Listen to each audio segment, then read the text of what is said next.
Et c'est l'heure du portrait sonore qu'a concocté pour vous notre ami Jean-Philippe Longo. Premier extrait.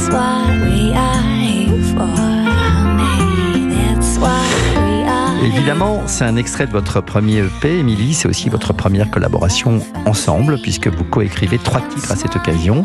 On rappelle que vous vous êtes rencontrés, on est en 2008, dans ce bar. C'est une évidence immédiate quand vous vous rencontrez, quand vous regardez se rencontrent tous les deux, ce télescope. Oui, c'était.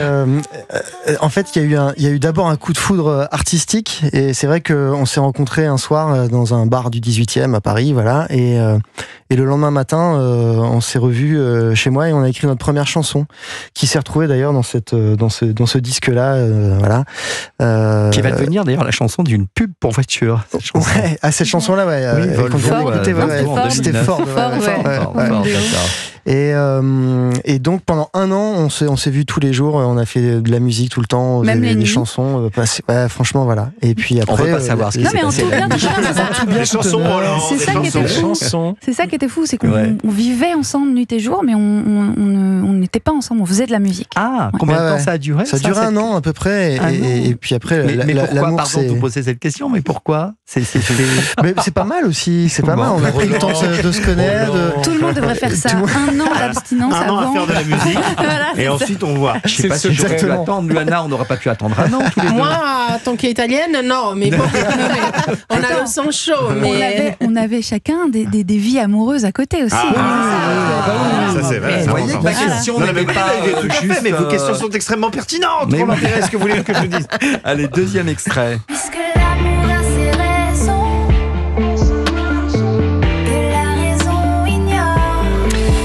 Moi, cette chanson, je l'adore. C'est le premier extrait de votre EP Tandem en 2016, avant que votre album sorte, je crois, en 2020.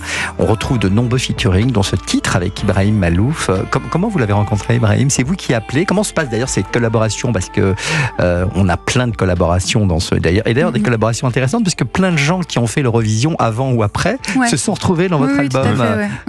Donc c'est assez. Je pense à Amir, je pense Slimane qu'il y a eu. Enfin, c'est Bilal. Bilal Hassani, absolument. Alors, cette chanson-là, Mort ou Vif, elle est très importante dans notre carrière. C'est vraiment un moment charnière. Elle représente vraiment bien qui on est, puisque c'est un triple featuring. Il y a Madame Monsieur, donc nous. Et il y a effectivement Ibrahim Malouf à la trompette. Et il y a un artiste, un rappeur qui s'appelle Joker. Ouais. Et donc, ce mélange improbable, finalement, il a fait un mini-séisme dans le monde de la musique, parce que les gens se sont dit, mais attends, mais c'est possible de faire ça? De mélanger un artiste de jazz, un rappeur et des gens qui font de la pop? Eh ben oui.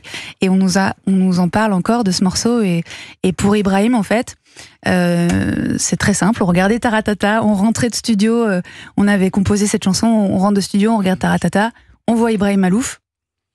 Et je regarde Jean-Carl, je lui dis, ça serait pas mal qu'Ibrahim Malouf vienne jouer sur notre morceau. Il me dit, mais oui, bien sûr. Je lui dis, mais qu'est-ce qu'on a à perdre? On lui demande. Et il ne nous connaissait pas, on était absolument inconnus. On lui écrit, on lui fait parvenir la chanson. Et il dit, grave, d'accord, je le fais. Et puis... C'est aussi simple que ça. Ouais, c'est aussi simple que ça. Mais Ibrahim, dans la vie, de toute façon, qu'est-ce que tu risques? On te dit non. La musique, c'est magnifique. Aujourd'hui, c'est un de nos amis, vraiment... on travaille ensemble. Voilà, il est sur le projet Bardot avec nous maintenant. Oui. Ce morceau-là, c'est vraiment une grande fierté, parce que en plus, c'était assez rare à l'époque de faire des mélanges comme ça, quoi. Donc, puis le morceau est vraiment super. C'est une grande fierté. Je renvoie vraiment à cet album. Il est magnifique, Tandem. Chacune des chansons, chacun des duos, vraiment est prodigieusement doux, intéressant, prenant, captivant. J'ai adoré cet album. Merci. Vraiment. Allez, dernier extrait. Être César,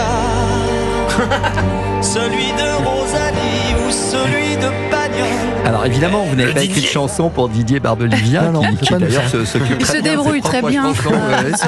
Mais on voulait faire un clin d'œil à votre fils César, qui a 5 ans aujourd'hui.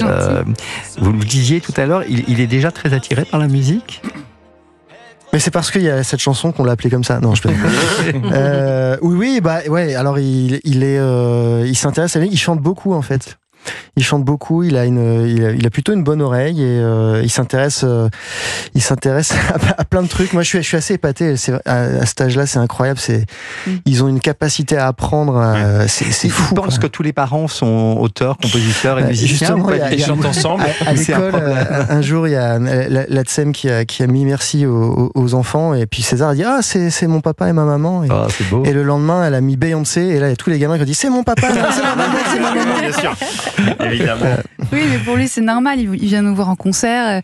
Au moment du rappel, il quitte les gradins, il monte sur scène avec nous, il s'en fout. C'est la maison, quoi. Il a l'habitude.